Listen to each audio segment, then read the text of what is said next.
Ano ang gagawin para maiwasan ang grave threat? Isang pagtingin sa konteksto ng Baguio City.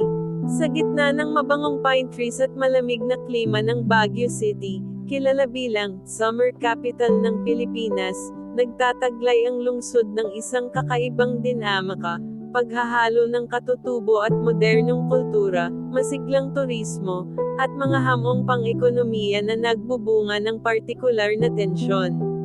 Sa pagdami ng migrante mula sa ibang rehiyon, kakulangan ng lupa, at seasonal na pagtaas ng mga alitan, tulad ng sa panahon ng Pasko, Panagbanga Festival, at iba pa, ang paglitaw ng grave threat, isang krimen na nakasaad sa Artikulo 282 ng Revised Penal Code, ay nagiging isang patuloy na panganib. Upang maiwasan ang ganitong insidente, kailangan ng isang kontekstong espesipiko sa Baguio, multi-stakeholder na diskarte na pinagsasama ang paggalang sa katutubong tradisyon, pagpapatibay ng institusyon, pagtugon sa mga ugat na pang-ekonomiya, at pagpapalaganap ng kamalayan sa batas. Ang pagpapanatili ng kapayapaan sa Baguio hindi lamang nakasalalay sa pagpapatupad ng batas kundi sa pagkilala sa kanyang natatanging identidad bilang isang lungsod ng kultura, turismo, at komunidad.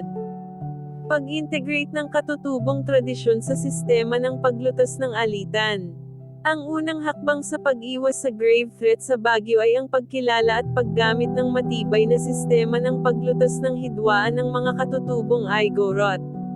Bilang bahagi ng Cordillera Administrative Region, CAR, ang Baguio ay tahanan ng mga iba't ibang grupo sa Cordillera na may centuries-old na tradisyon ng pagpupulong ng mga ninuno upang malutas ang hidwaan.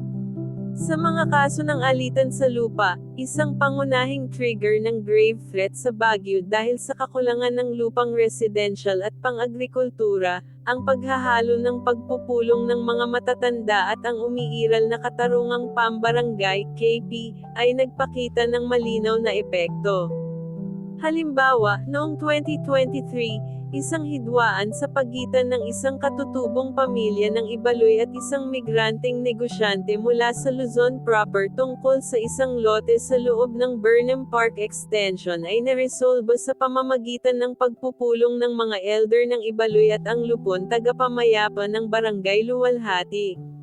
Sa halip na magbanta ng pagkasira ng ari-arian o pisikal na pinsala, ang mga partido ay nag-usap sa ilalim ng patnubay ng mga ninuno, na nagresulta sa isang kasunduan na nagbibigay ng karapatan sa katutubong pamilya sa paggamit ng lupa para sa tradisyonal na pagtatanim ng kamote at beans, habang pinapayagan ang negosyante na magtayo ng isang maliit na souvenir shop sa gilid. Ang ganitong diskarte ay hindi lamang nagresolba ng alitan kundi nagpapanatili ng paggalang sa cultural identity ng mga katutubo, na pinipigilan ang pag-escalate ng tensyon tungo sa grave threat. Upang palakasin ito, ang Baguio City Government ay dapat maglaan ng pondo para sa pagsasanay ng mga lupon tagapamayapa sa mga katutubong pamamaraan ng paglutas ng hidwaan, at magtakda ng mga cultural liaison officers sa bawat barangay para sa mga kasong may kinalaman sa mga indigenous community. Pagpapatibay ng institusyon para sa seasonal at tourist-related na alitan. Ang Baguio ay nakadepende sa turismo, na nagdudulot ng seasonal na pagtaas ng tao at alitan.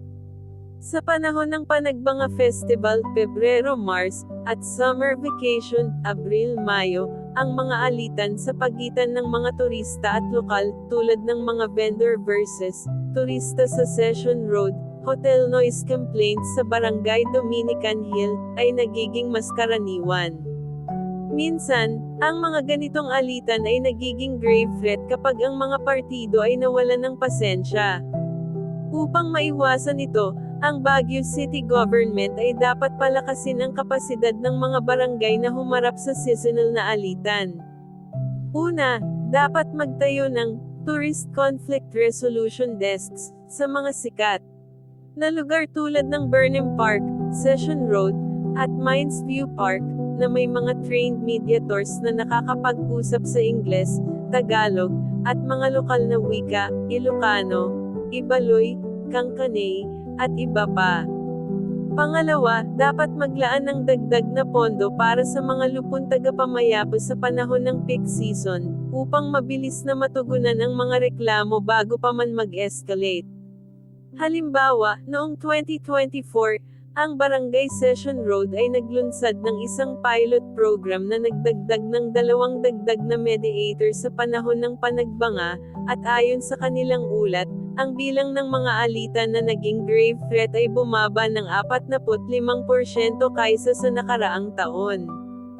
Bukod dito, ang Baguio City Police Office, BCPO, ay dapat magpatupad ng mas mahigpit na patrol sa mga crowded area sa peak season, at magtayo ng mga CCTV camera na may real-time monitoring para sa agarang intervention kapag may nakikitang tensyon. Pagtugon sa mga ugat na pang-ekonomiya na nagpapalala ng tensyon. Maraming grave threats sa Baguio ay nagmumula sa financial stress, lalo na sa mga informal worker tulad ng street vendor, jeepney driver, at construction worker. Ang seasonal na kalikasan ng turismo ay nagdudulot ng pagkawala ng kita sa off-season, Hulyo-Disyembre, na nagpapalala ng desperation at pagiging prone sa paggawa ng threat. Upang tugunan ito, ang Baguio City Government, sa pamamagitan ng Micro, Small, and Medium Enterprises, MSME, Development Council, ay dapat palawakin ang mga livelihood program para sa informal worker. Halimbawa, ang Baguio Livelihood Off-Season Program, na naglunsad noong 2022 ay nagbibigay ng free training sa paggawa ng handcrafted pine-scented products at digital marketing para sa mga vendor at driver. Ayon sa ulat ng Council, 65% ng mga kalahok ay nakapagbukas ng maliit na negosyo sa off-season, na binabawasan ang financial stress at ang posibilidad ng paggawa ng threat dahil sa kakulangan ng kita. Bukod dito, ang government ay dapat magpatupad ng mas mahigpit na batas laban sa illegal na pagbaba ng sahod ng mga workers sa tourist-related na negosyo, tulad ng hotel at restaurant.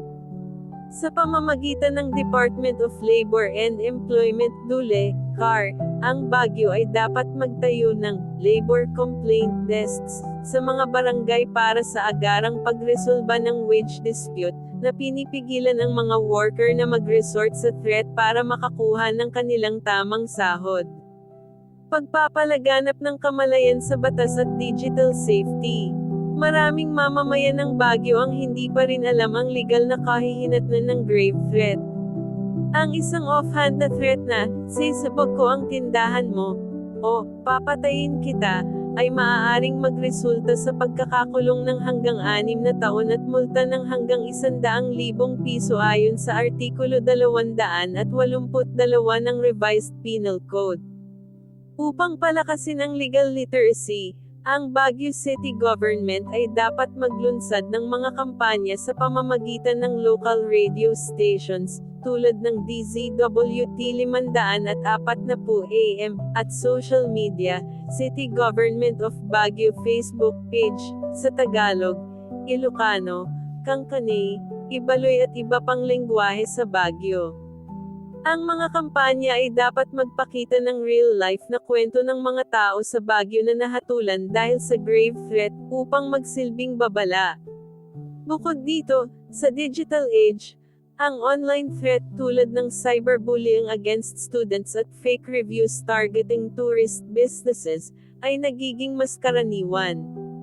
Ang BCPO Cybercrime Unit, sa pakikipagtulungan sa Department of Education, DepEd-CAR, ay dapat magpatuloy ng Cyber Safety Caravan sa mga pampublikong paaralan ng Baguio, na nagtuturo sa mga mag-aaral tungkol sa legal na kahihinatnan ng online threat ayon sa RA 10,175 Cybercrime Prevention Act, at kung paano mag-report ng mga ganitong insidente. Ayon sa BCPO, ang bilang ng online grave threat complaints mula sa kabataan ay bumaba ng 30% sa loob ng 6 na buwan, matapos ang caravan noong 2023. Conclusion. Sa kabuuan, Ang pag-iwas sa grave threat sa Baguio City ay isang komplikadong gawain na nangangailangan ng pagtutulungan ng lahat ng stakeholder, mula sa mga katutubong elder hanggang sa lokal na pamahalaan, mga negosyante, at mamamayan. Sa pamamagitan ng pag-integrate ng katutubong tradisyon sa KP, pagpapatibay ng institusyon para sa seasonal at tourist-related na alitan, pagtugon sa mga ugat na pang-ekonomiya, at pagpapalaganap ng kamalayan sa batas, ang Baguio ay maaaring mapanatili ang kanyang kapayapaan at kakaibang kagandahan. Ang tunay na kaligtasan sa Baguio hindi lamang nakasalalay sa pagpigil sa krimen kundi sa pagpapalakas ng komunidad, kung saan ang bawat isa ay kilala ang halaga ng respeto, pag-uusap, at paggalang sa isa't isa, mga halagang tulad ng mga pine tree at bamboo ng lungsod, matibay at hindi natitinag sa gitna ng anumang unos. Sa ganitong paraan, ang Baguio ay hindi lamang mananatiling summer capital ng Pilipinas kundi isang modelo ng kapayapaan at pagkakaisa para sa buong bansa.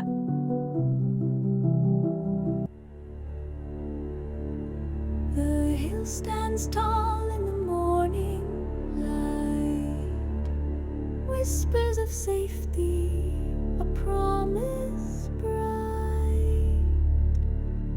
Shadows fade as we hold the light. Peace and order, our steady ground. Together we rise. Let the call resound. Safety's banner, high and proud. Middle Quirino, we sing aloud. Hands entwined like rivers flow. In every face, the courage shows. No fear can shake what roots will grow. Lift your eyes, the dawn is near. With every heart we conquer fear. Peace and order, our steady ground. Together we rise. Let the call resound. Safety's banner, high and proud. Middle Quirino, we sing aloud.